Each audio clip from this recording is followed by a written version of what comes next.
Quais são os fatores que influenciam o ponto de fusão e o ponto de ebulição? Bem, o primeiro é a massa molar. O segundo é a superfície de contato.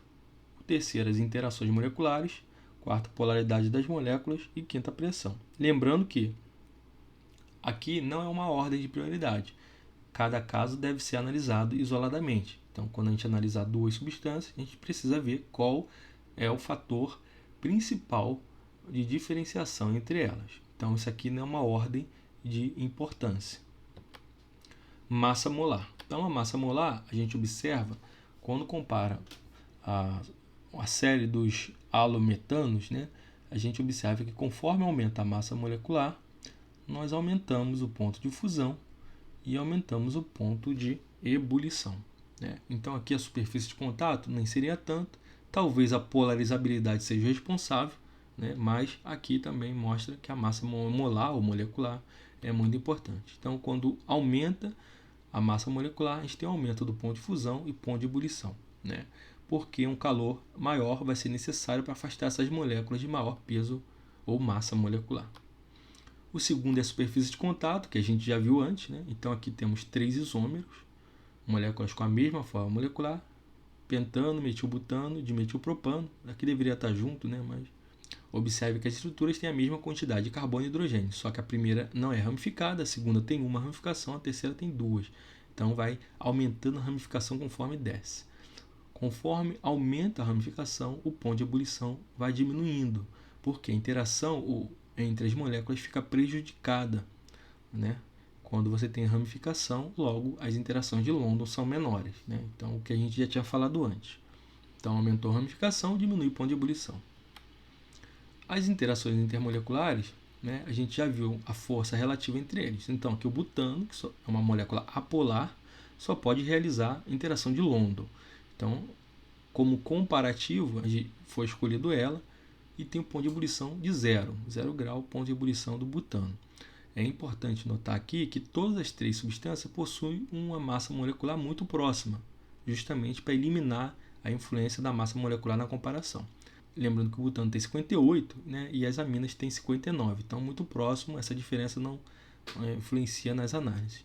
A trimetilamina, ela não tem hidrogênio prótico, que a gente chama, ou hidrogênio ligado ao heteroátomo, né? Então a gente observa que a única interação que ela pode fazer é a de polo-dipolo. Então o ponto de ebulição dela é um pouco maior, mas não é tão alto, né? É um pouco maior do que as de London.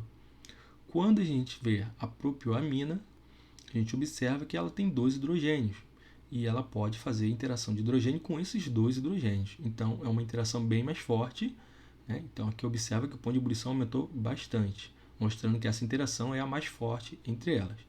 Alguns livros, textos, na verdade a maioria chama de ligação, mas eu não prefiro que chame de ligação porque na verdade é uma interação, né? Não chega a ser uma ligação completa. Então, aumento das interações das forças e das interações moleculares aumenta o ponto de fusão e ebulição. A próxima propriedade seria a polaridade. Quando nós observamos diferentes éteres com mesma massa molecular, mas com a posição do oxigênio diferente, nós observamos que há uma diferença nas suas propriedades. Por exemplo, o éter mais simétrico, onde o oxigênio está mais no meio, ele possui um menor ponto de ebulição, porque a interação de polo dele é mais fraca por causa da sua menor polaridade, já que ele está mais no meio da molécula. Quando analisamos o segundo, o oxigênio está mais na ponta, e o último, o oxigênio está praticamente no último carbono. Então, esse último, como ele está mais na ponta, ele polariza mais a estrutura, a molécula, e sua interação de polo é levemente mais forte do que as anteriores. Por isso, seu ponto de ebulição é maior do que os outros dois. Logo, com o aumento da polaridade, há um aumento do ponto de fusão e ponto de ebulição. Um outro fator é a pressão, né? Quando nós analisamos essa substância, né, o 2-metil-3-nitrotolueno, nós observamos que o seu ponto de ebulição a temperatura ambiente, ou 760 mm de mercúrio, ou 1 atm, é 245 graus. Quando nós colocamos um vácuo, ou seja, diminuímos a pressão atmosférica para 1 mm de mercúrio, nós observamos que seu ponto de ebulição diminui para 74 graus Celsius. E lembrando a definição de ponto de ebulição, ou seja, o ponto no qual a pressão de vapor da substância se iguala à pressão atmosférica, se a gente diminui a pressão atmosférica, nós diminuímos a sua pressão necessária para a sua ebulição. Então, é uma forma também de facilitar a ebulição de uma determinada substância. Você diminui a pressão externa. Aqui um outro exemplo, com uma substância também, onde o ponto de ebulição dela é 260, a pressão atmosférica, e 140 a 20 milímetros de mercúrio, ou seja, no vácuo. Aqui uma tabelinha com as principais substâncias orgânicas, né? E classes orgânicas e seus respectivos pontos de ebulição e ponto de fusão a uma atmosfera, ou seja, pressão atmosférica normal. Observe que nem todas as substâncias têm um ponto de ebulição. Algumas se decompõem antes de atingir o seu ponto de ebulição, como o acetato de sódio. Como o ponto de ebulição dele é muito alto, na verdade ele acaba se decompondo. E algumas acabam sublimando no seu ponto de ebulição, como no caso do etino. Um adendo dessa parte seriam os fluorocarbonos, que são substâncias compostas de carbono e flúor apenas, não tem hidrogênio, são polímeros.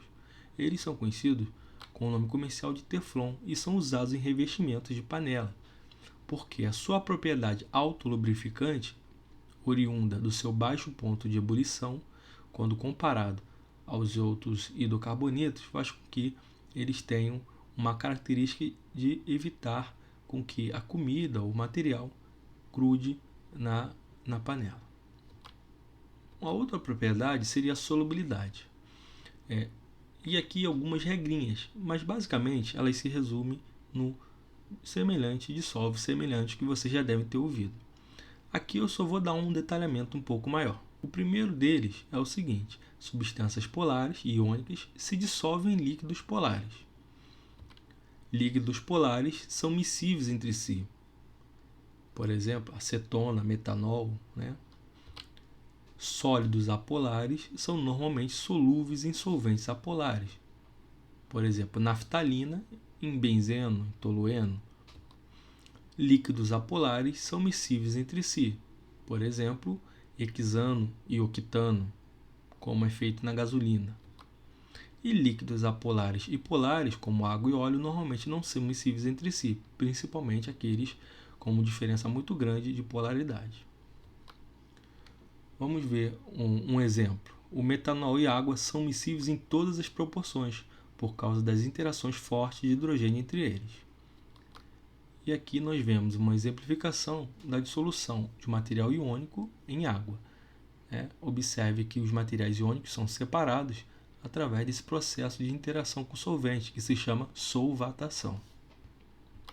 As substâncias podem ser classificadas de acordo com a sua afinidade com a água em 3 tipos: as hidrofílicas ou lipofóbicas, hidrofóbicas ou lipofílicas e as anfifílicas.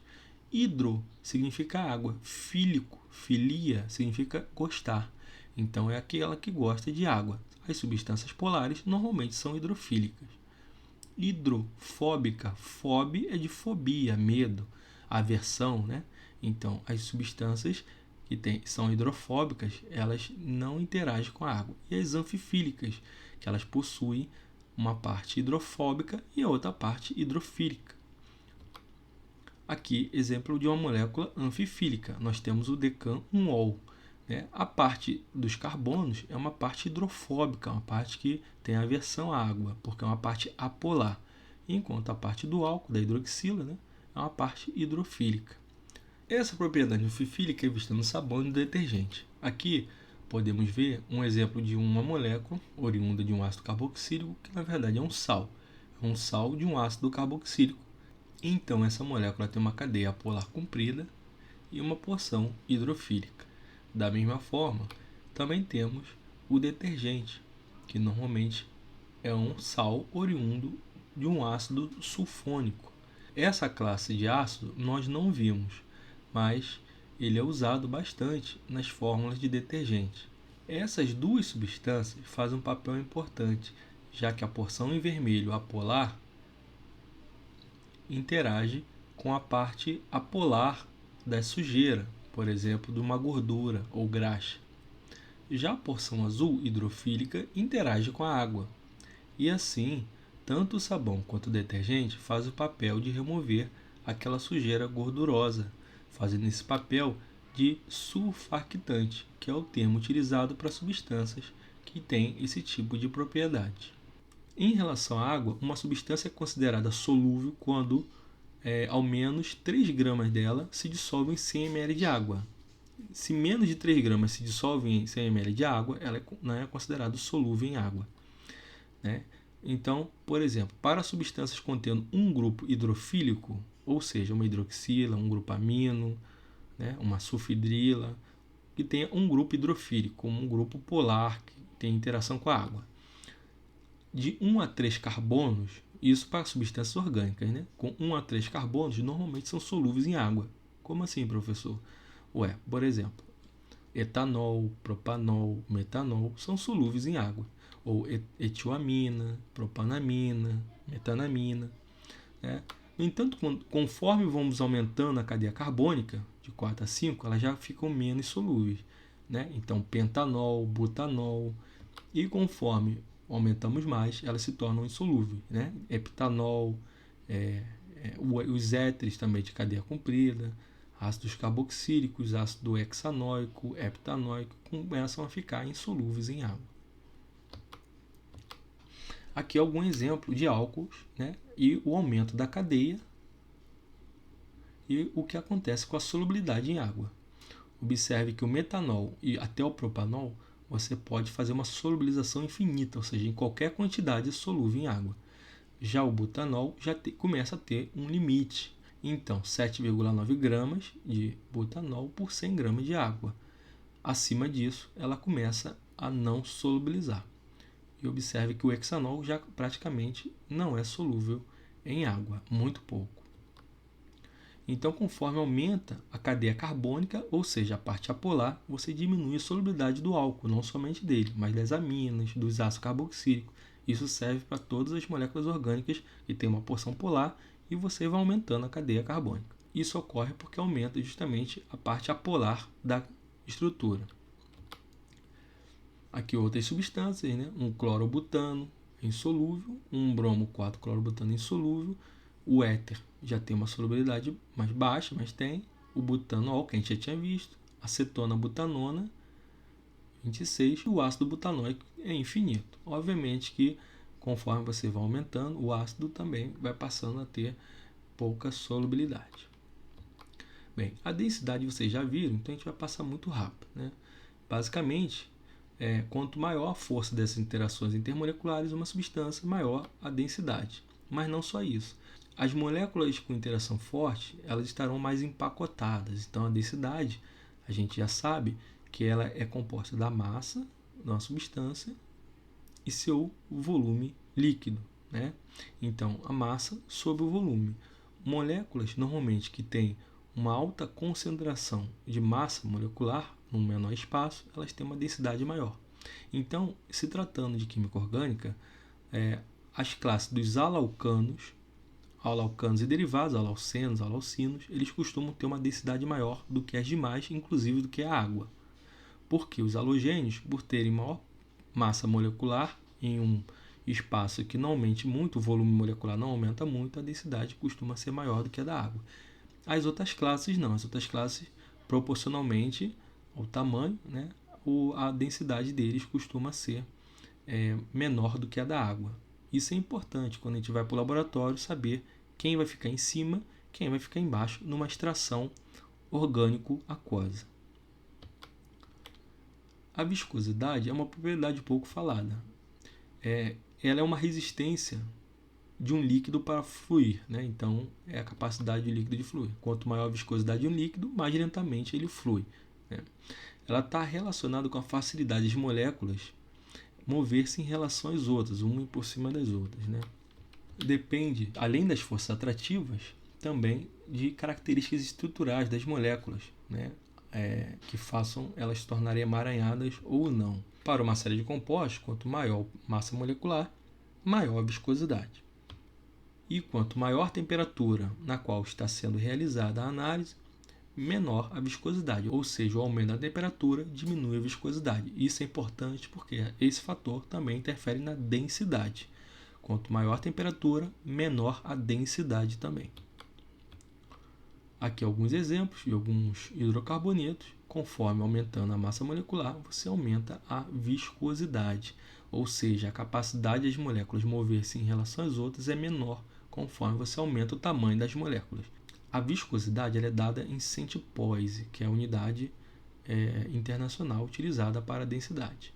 Aqui foi feita a temperatura ambiente. Então, observe que do hexano para o decano, você praticamente triplica o valor da viscosidade. Então, ficamos por aqui. Até o próximo encontro. Um abraço.